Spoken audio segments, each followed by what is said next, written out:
everyone, and welcome back to Crypto's News. I'm Elle. And I'm Omar, aka Crypto, and we're here to answer a lot of the basic questions related to cryptocurrency in hopefully a nice, streamlined, and concise way to the answers of those questions that tend to come up a lot. We've been running a daily news channel, and we frequently get asked the same questions, so hopefully these answers will make it easy for you and your family members and your friends to understand what is cryptocurrency and why it's important. So why don't you give us a little bit of an intro into the space? Sure.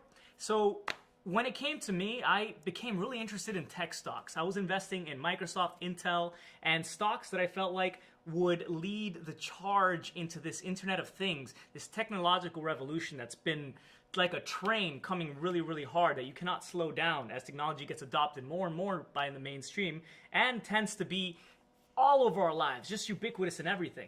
And while I was trading these stocks, I happened to come across Bitcoin, which I'd heard of before. And I thought to myself, oh, interesting. There was some really bad news about Bitcoin today, and the price seems to have taken a hit. And I thought, let me buy some because I know you should buy on the dip. And so I bought some Bitcoin, and the more I was in the space holding the Bitcoin, watching my money go up, all I could think was, wow, this is incredible. And I stopped eating and sleeping, trying to understand how this could really take over the world, and not just for money purposes, but really to make all of our lives better. So what's really interesting also is that we have all of this economic uncertainty around the world. There are crashes that happen about every single 10 years. One around 1998, 1988, and 1987. There was one in the tech stock in 2000s. 2008 was the most recent one, and that was a really bad one because the banks pretty much all collapsed. They didn't actually have the money available to give the consumers that put their money inside of the bank. See, what most people don't realize is that when we put money in the bank lends out about 9 times what we put inside of the bank. So if we were all to go to the bank because we're not sure if the economy is a safe place to keep, it's a safe time to keep our money in the bank because the economy is looking uncertain and we all run to the bank at the same time, and the bank doesn't have that money to give all of us our money because they lend out 9 times that money and then charge interest to other parties in order to do what banks do, which is make money. So they loan out that money in the form of mortgages and cars. Then that's what's called a bank run if we all go to the bank. It happened in Greece. It happens all around the world when banks collapse. And so it was supposed to start in 2008 and they got bailed out. Wall Street got bailed out. There was a big movement that happened. People were very, very upset, except this time we can't do the same thing. We will not be able to bail out the banks the next crash. Some speculate it could happen this year. It could happen next year for various reasons. There's a limit, for example, to the amount of debt that the United States can print here in the United States, which is debt that we owe to other countries. Countries buy what are called bonds, so we have to pay within the next 10 years. They basically lend us money. We give them a piece of paper called a bond, and we say we're going to give you a 5% return after 10 years. And so we owe debts to those people who work for the government and have their pensions. How are we going to pay all of this debt that continues to grow? And there's actually a limit to the amount of debt that can be printed in the United States called the debt ceiling, and we hit that limit. And it's supposed to come up the discussion as to whether to raise it or not in November again. And that is always, it's bad both politically, economically, and it means that we're going to have to print more and more money, causing inflation, meaning that more and more people have dollars in their pockets, there are more dollars in circulation, therefore everything around us will cost more. So we like to assume that those dollars are going to be in our pockets, right, that are printed, except they go to the heads of CEOs, they go to the banksters, they go to other governments, they go to pay debts that are not reaching the people who need that money. And so Bitcoin gives us an opportunity now to really change the whole system, because really money is power.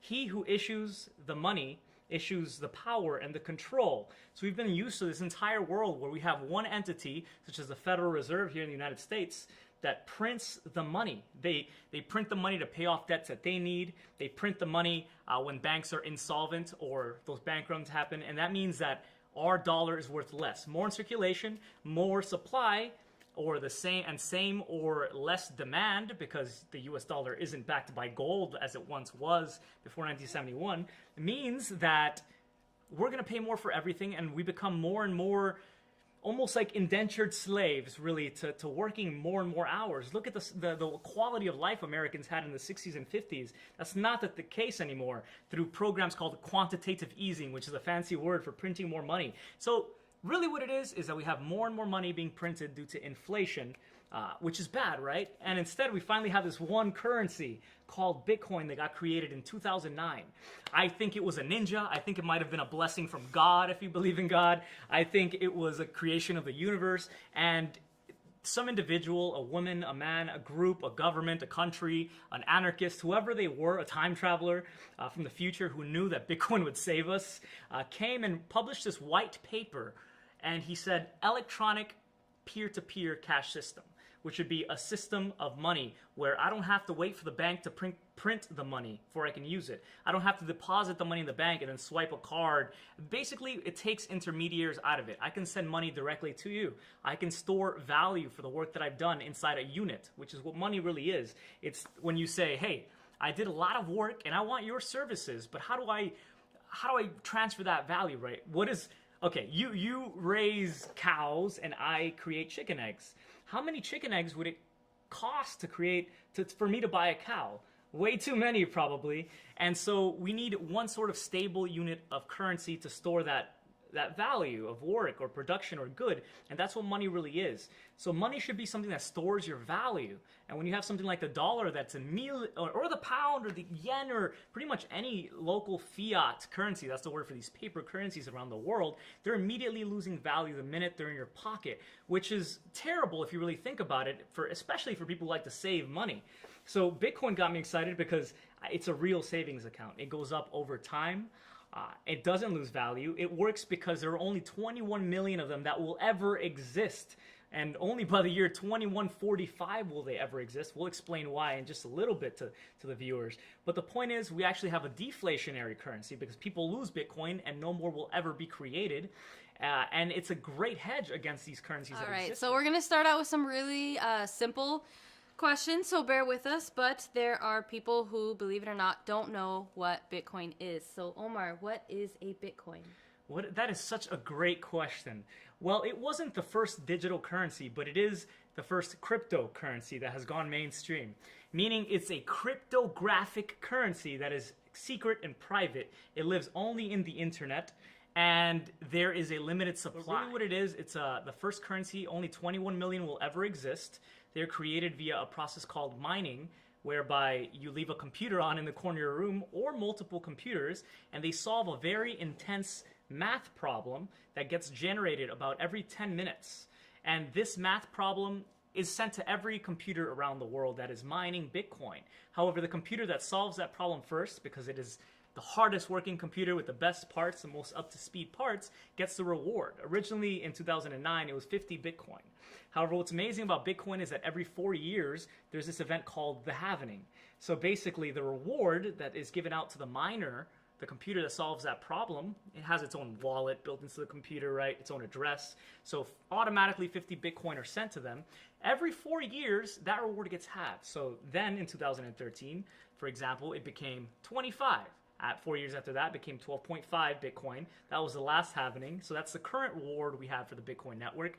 And it'll continue to happen until we finally have all 21 million Bitcoin, which are currently not in circulation.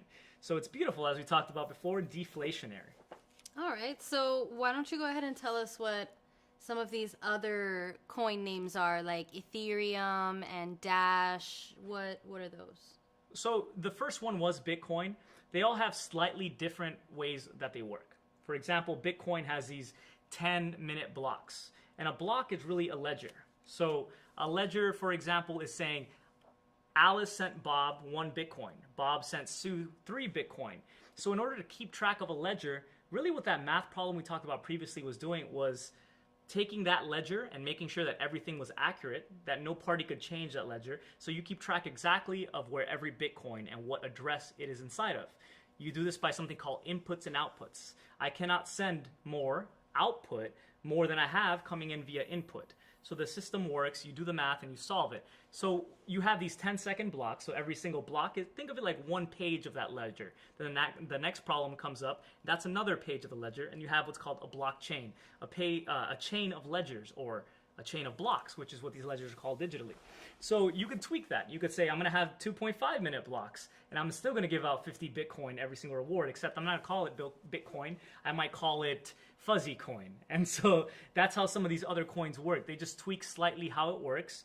They might offer more transactions per second. Bitcoin only offers maybe 2.3 to 7 transactions per second, so not very much. It's still got a ways to go before it reaches Visa's level of 10,000 transactions per second. And it's not very private, because any of us could go online to these things called block explorers, plug in any address, and see how many Bitcoin are inside of the address and where it's going, and you can track this. So there are different coins such as Zcash that offer privacy. They use even more intense computing power while they mine in order to make these transactions obfuscated. So it's pretty popular. It was popularized in the deep web, for example, places that you could do nefarious, illegal activities in. Naturally, these individuals might not want the government to know about how that money is moving around, maybe for tax evasion, or just simply privacy. I don't want people to know how much money I have. So that's why Zcash and some of these privacy coins, Zcoin, for example, Dash are very popular. Dash also has something called instant send. So sometimes on the Bitcoin network, you might wait for 2 blocks before you get that confirmation that the Bitcoin are indeed sent. So if we're talking about 10-minute blocks, that may be 20 minutes before that Bitcoin is sent. So instead, Dash offers something called instant send. You pay a little bit more of a fee to the miners, but it runs really, really quick. And what's really exciting also about Dash, which stands for digital cash, is that if you hold 1,000 Dash, you get to create something called a master node.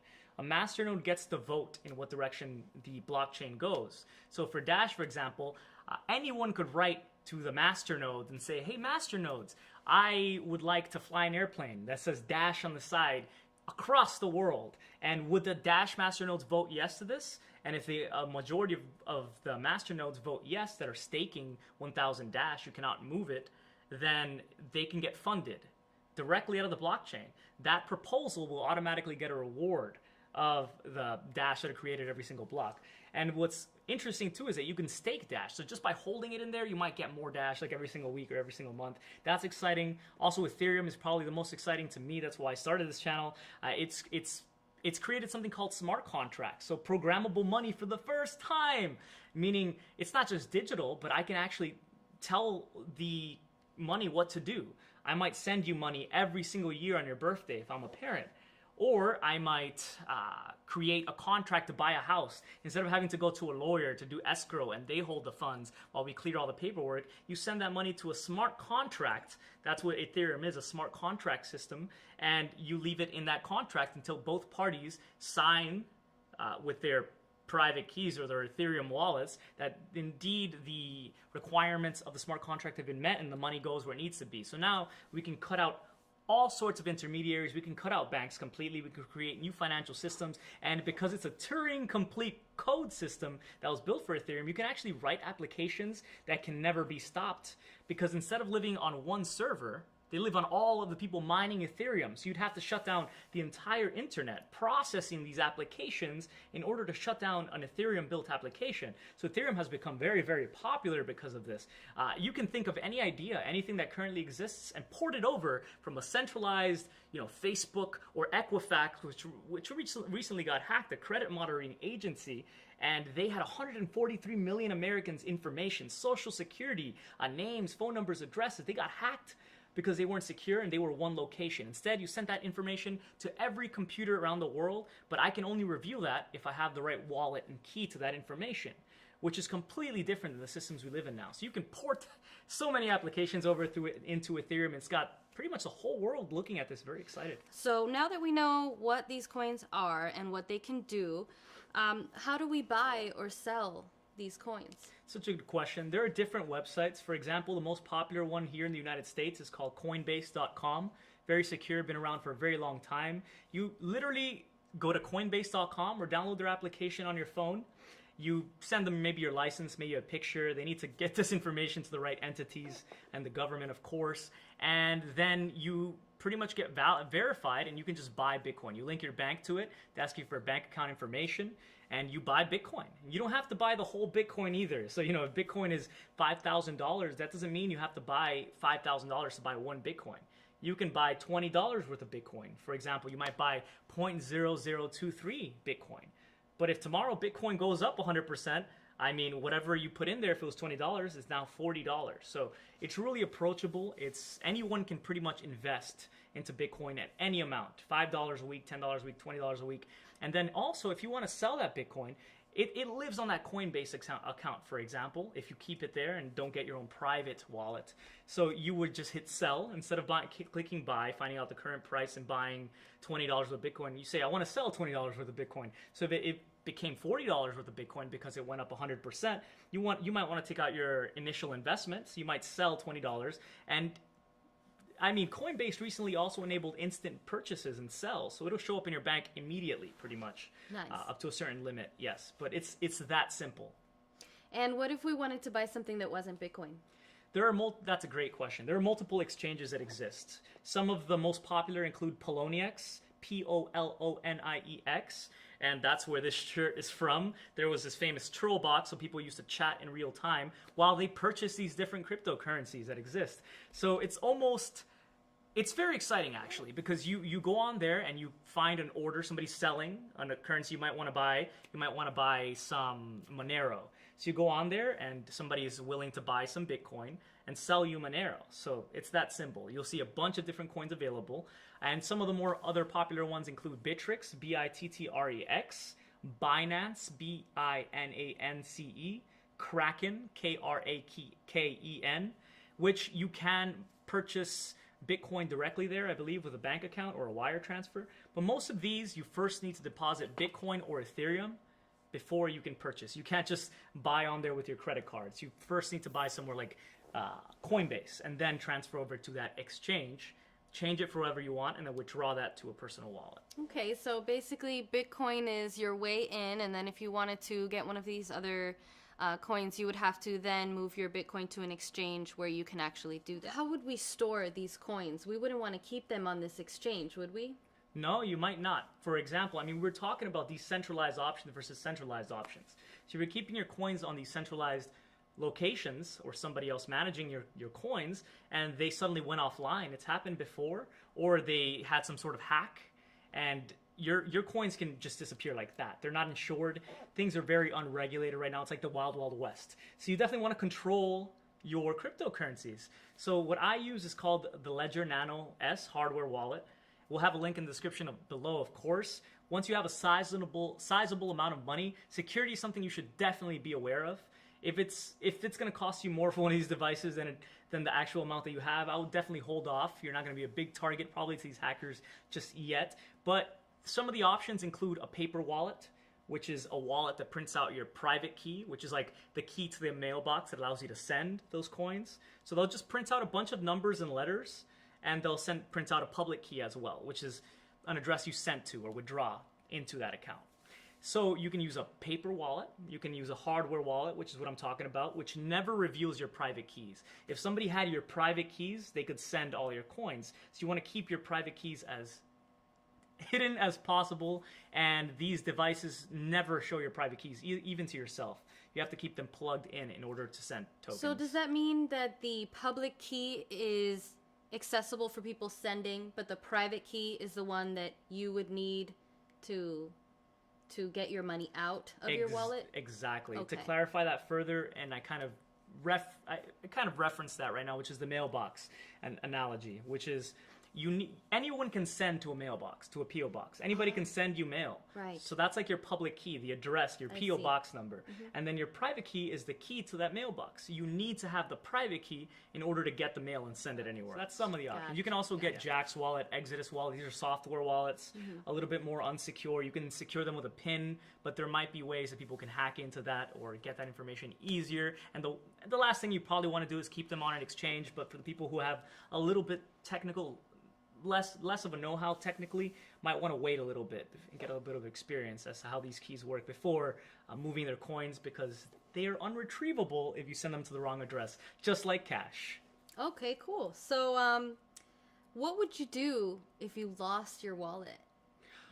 Good question. Depends what kind of wallet, right? So if you lost your username and password to these sites, if you're keeping it on exchange, you reach out to them and they might be able to verify your identity. You'll get your funds back that way. So another thing is your paper wallet. If you lose your paper wallet and don't have a copy of that, then it's gone. You've lost it forever, unfortunately. So be very, very careful. If you lost your hardware wallet, they come with a 24-word phrase. Basically, it comes with a piece of paper where you write down 24 words that they give you for your specific device. And if you lost your device, you would pull out that piece of paper, order a new device, and restore using those words. That simple.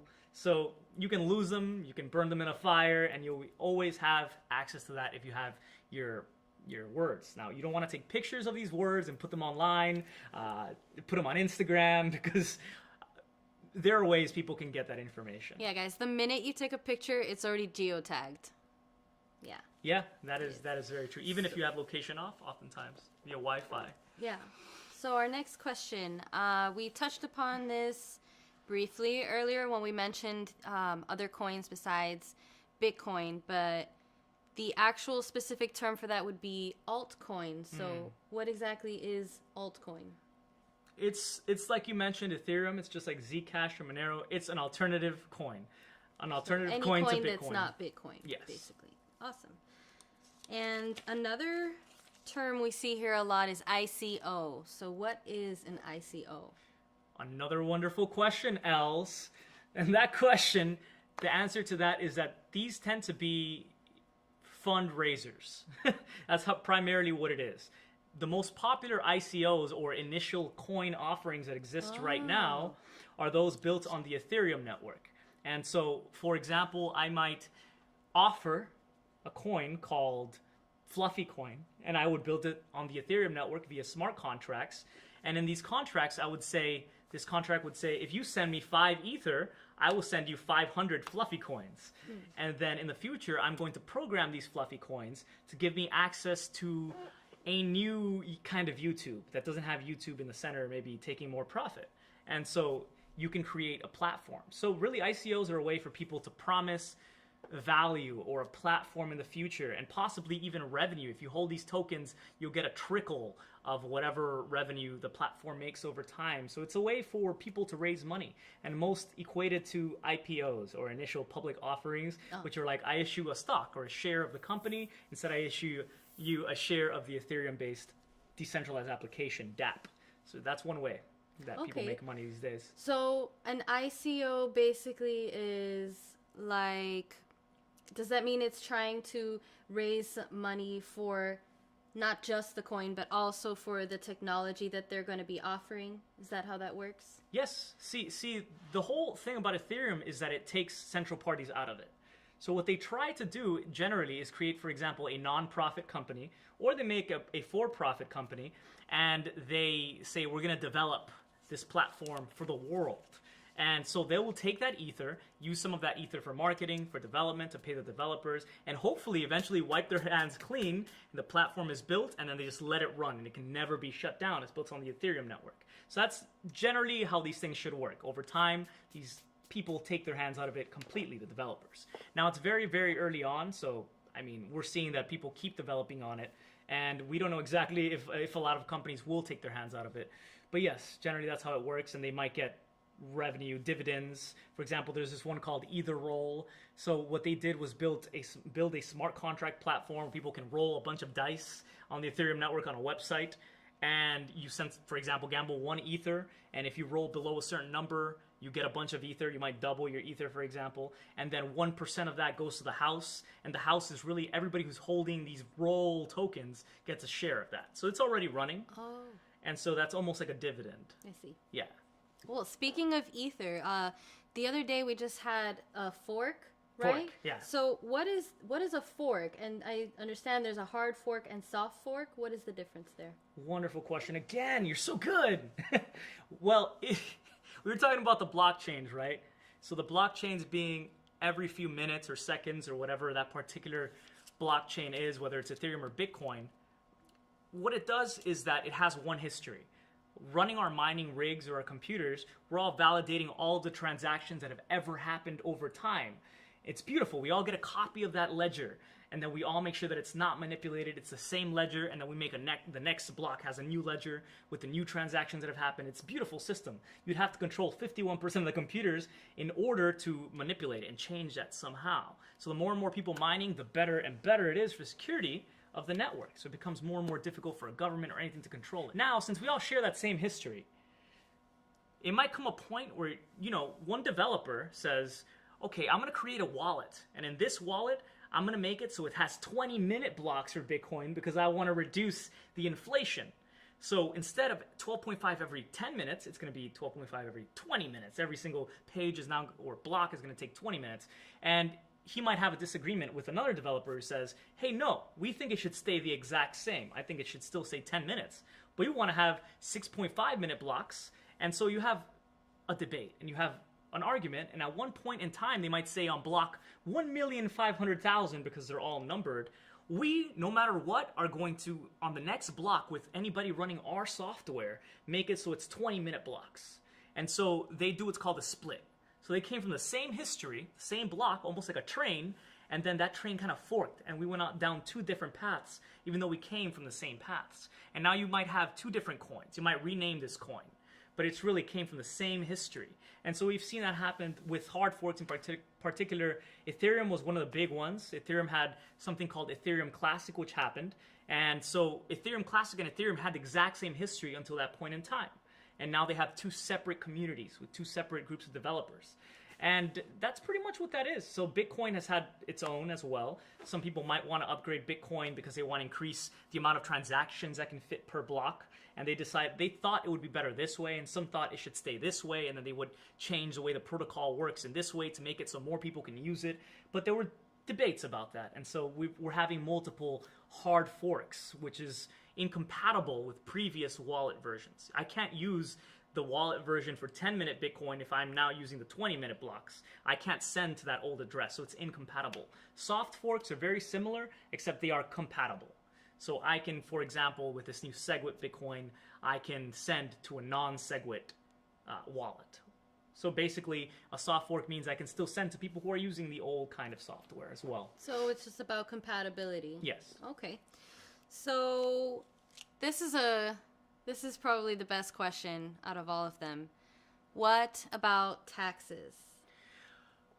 Excellent question, Els, again. So taxes, definitely something you want to be concerned about. The official word that we hear in the United States, actually there is no official word. The word is dependent on which department we look at. So it could be the IRS that looks at it like property. So they want to charge it like property. You might be paying 30% taxes, but only in some cases, some lawyers and attorneys definitely consult a professional, will tell you that it's only when you sell to cash. So if I'm trading Bitcoin for Ethereum, that might not be a taxable event, right? I wouldn't have to report that later on in my taxes. However, if I'm selling Bitcoin on Coinbase for dollars and moving that to my checking account, I would want to keep track of that because I most likely would pay taxes for that.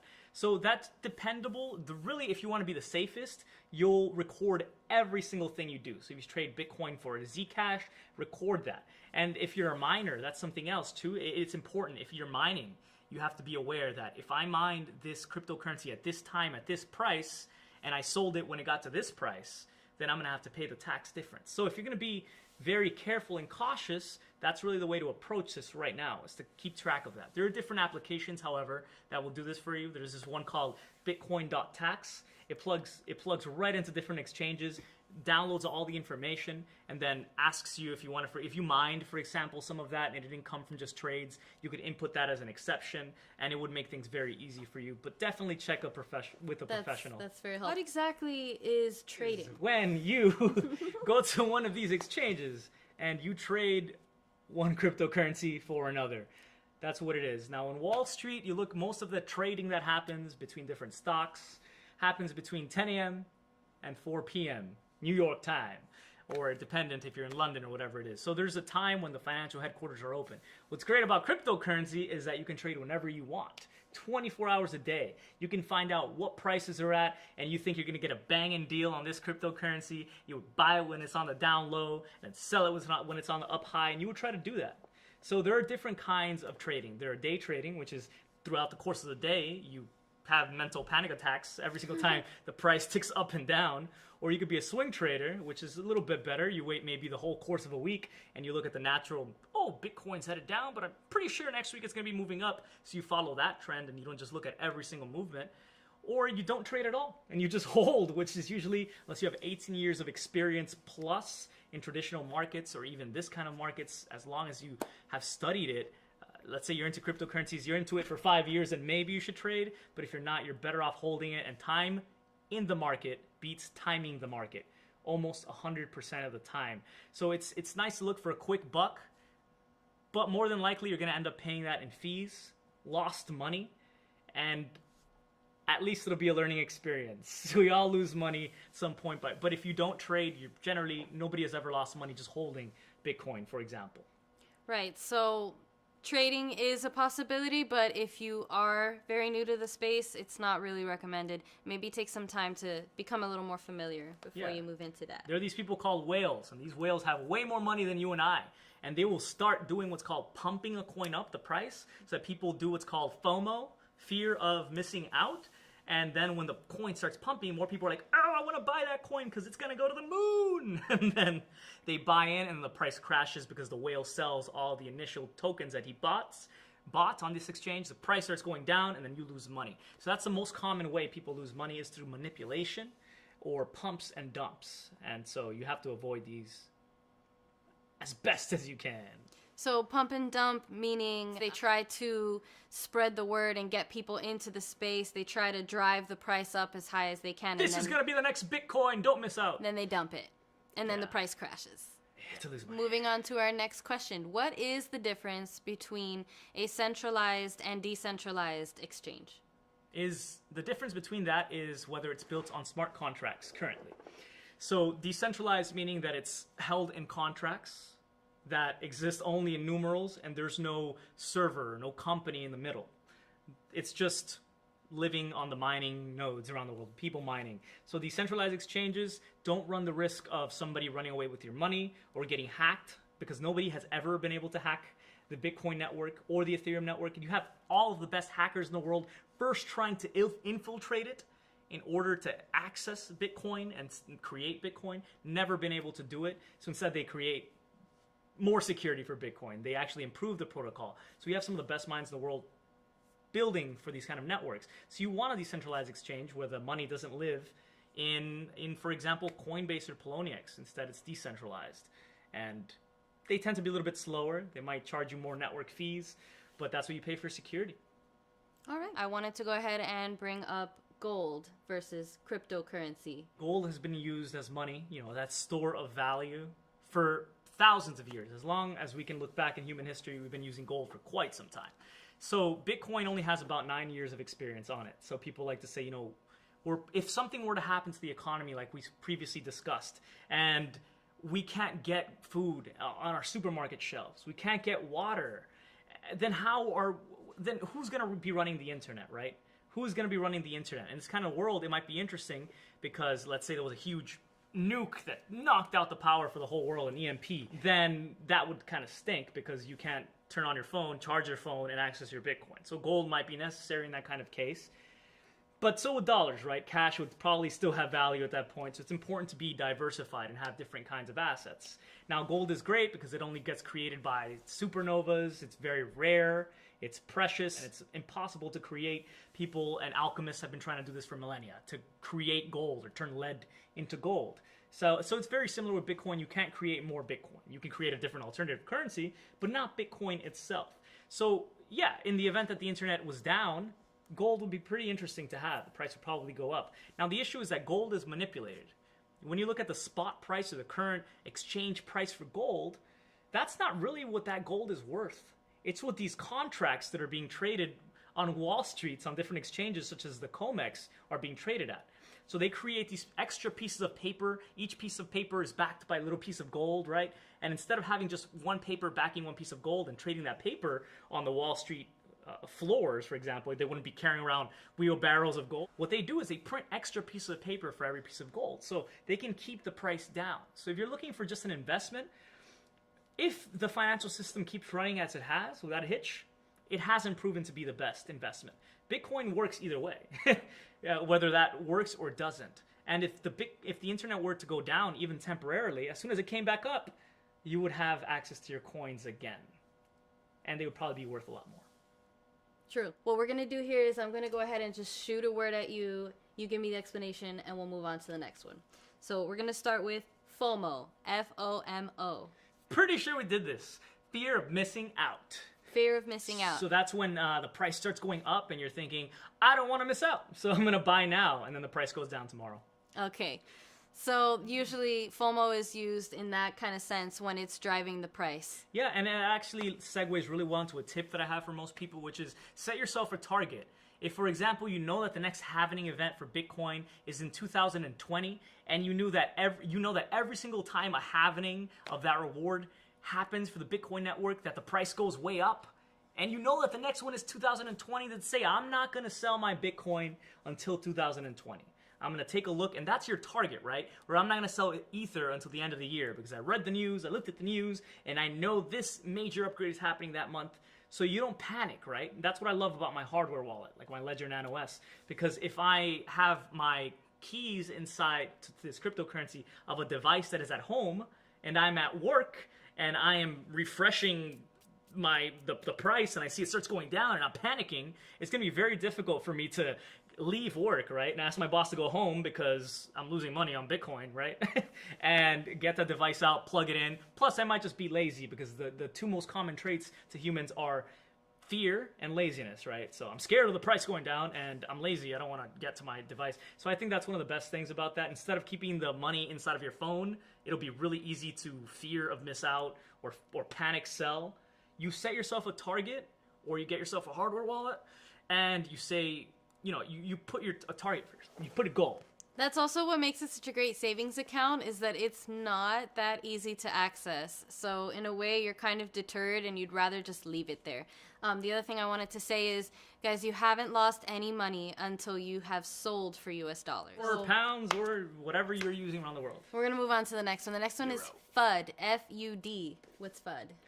That's a good question, because even though I've been in this space for about 3 years, it took me till last month to figure out what it actually meant. I keep looking it up. Okay, the word means fear, uncertainty, and doubt. That's what that means. Fear, uncertainty, and doubt, which is a word thrown around, especially on message boards, social media, YouTube, saying that somebody is creating FUD about this coin. I'm holding big bags of this coin, and you guys is saying bad news about this coin. You're saying that this coin is a scam. That would be saying that this is FUD. You're creating fear, uncertainty, and doubt in people's minds about whatever it could be. Okay, so that's kind of related to the whole pump and dump thing in a way.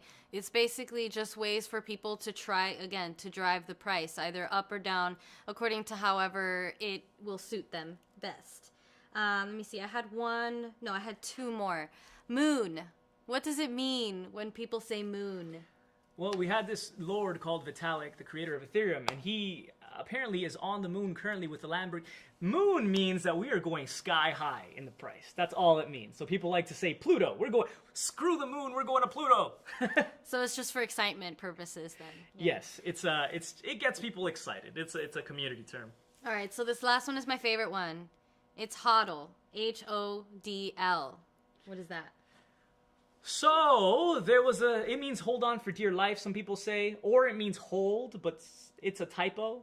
And most likely it's a typo. There was a message board post on one of the most popular Bitcoin message boards called Bitcoin Talk, and this gentleman went on there to write a great post back in, I believe, 2013, and this gentleman put a thread together, and he said, I'm here at this bar, and I'm having a drink, and my girlfriend's at home, my wife, and I'm not a trader, and people's trading just said, you missed out on this coin's going up, and it's gonna go up, and I missed it, and my friends are making money, and I have no idea, so I hodl. I don't know what I'm doing. I know I made a typo, but hodl life, hodl crew. I know I'm a bad trader. My friends is best. I love you guys. Bye. That's me. I'm a bad trader. I just hodl. I'm a great hodler. Yes. Yeah. And then everyone blew up in that thread, and they said, okay, we're going to make this a movement. This guy is the best. Yes. And so we all hodl now, which is time in the market beats timing the market. You do not sell, like she said. They're not realized losses or realized profits until you hit that sell button. They're not real. I think we're going to go ahead and wrap things up here, unless you had anything final you wanted to say. Yes. Well, to go back completely. So Bitcoin was the first cryptocurrency. Now you're going to hear about others like Litecoin. better blocks, gets the upgrades quicker. So it's like the test network for Litecoin. But I think Ethereum is a very exciting coin, not just because of ICOs to raise money for companies like we talked about, or smart contracts. Well, really it is smart contracts. It's going to enable so many different things by cutting middlemen out of there, by putting our identities in our pocket through platforms like Uport.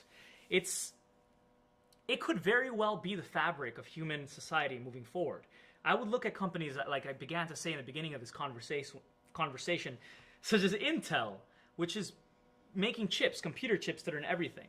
And you look at companies like Microsoft, and all these companies are looking at something called the Internet of Things, which is when all of the things around us are connected to the internet. And they all have chips inside of them that are extremely cheap. Chips, as you know, as Gordon Moore of Intel said in the 70s, get double as fast in efficiency every year and half the cost.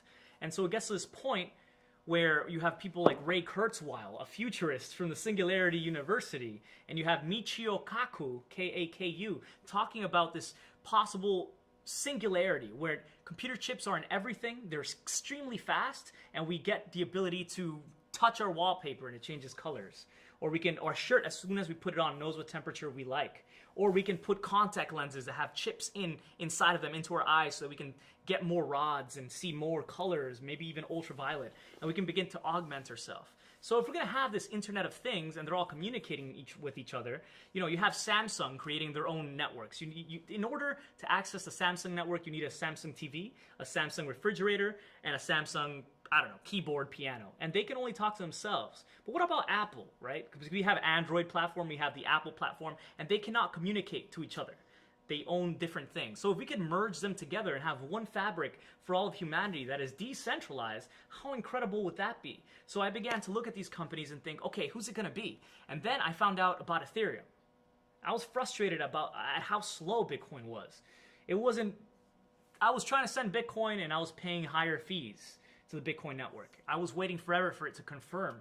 I found Ethereum to be really exciting because the coins moved a lot quicker. It was a new platform that was being built with such a positive energy. And they had the smart contracts. And they have smart contracts, meaning you can also put little nodes, little mining nodes inside of little chips and have that run the Ethereum network, and connect to the Ethereum network in order to plug into a smart contract. So now we can put smart contracts in everything around us, and we can pay with little ether value for whatever services. I mean, we could have technology talking to each other as well. We might not be around in the future to enjoy all of the benefits that Ethereum or some of these other cryptocurrencies like IOTA will offer. But I think it's such an exciting time to be alive. It's really like watching the internet. I've met so many people who were around when the internet was created, and they said I wasn't there to seize the day when the internet was created. I wasn't ready. But now I see cryptocurrency, and it's just like it was back then times 10, the more you dig in. So I encourage people to get out to conferences, watch videos, check out Reddit is a wonderful source for information, Reddit, Bitcoin Talk. You're going to find out about new coins there all the time and relevant message boards. And you see communities springing up everywhere. We have an official Facebook group, the Cryptos News group, and we have such a great community out there, moderators making sure the topics are welcoming to both new and experienced people, and get to be a part of the community. You do not have to be an indentured slave anymore. Get over to steemit.com, steemit.com, and instead of posting some of your amazing commentary on Facebook, you might have an extremely great rant about how lobsters have feelings, like I did one day, that you write out on Facebook. They do have feelings, they are animals. And instead of putting it on Facebook and people give you likes, and then really Facebook is just selling your data over to maybe seafood restaurants to let them know you wouldn't care for lobster, maybe ship you meat instead. So instead of that, people taking away your data and your control, and it's a free service, you can put it on steemit.com, and every time somebody hits you an upvote for that amazing piece of content you did, you get rewarded in free cryptocurrency. So there's really no reason not to get involved, because you don't even need a minimum. You can sign up for Steemit, get rewarded in cryptocurrency right away. You can go to the Yours network, I believe it's yours.org, YOURS, and you can also write an incredible blog. Someone wrote a book on the Yours network, put it up, and they charged micropayments. They weren't possible before. PayPal charges, I believe, a 30-cent fee in order to allow you to withdraw or to charge for something. So now we can finally charge 1 penny for something, for an article, if I felt like charging 1 penny. So it invites people to read your article, payable through cryptocurrencies, because they evolve financial systems in ways that haven't been possible before because of the huge fees that middlemen take. So that's one possible application of it, micropayments, that is very exciting. Really endless applications are possible. And so I invite you to educate yourself, those around you, as you begin to learn more and get excited, and share the knowledge and input your value into this new system of value, and participate, grow the network, take care of yourselves, and not only survive if there's a possible economic collapse or not, but prosper in the meantime. I think in the future we'll all be using digital currencies. Any of your final thoughts for the audience? That's it for our show, guys. We hope you enjoyed watching. Welcome to the Cryptos News channel. I hope you guys had fun learning about cryptocurrencies with us. And please like and subscribe to our channel if you enjoyed this video. Leave your comments down below and we'll be more than happy to reach out to you guys.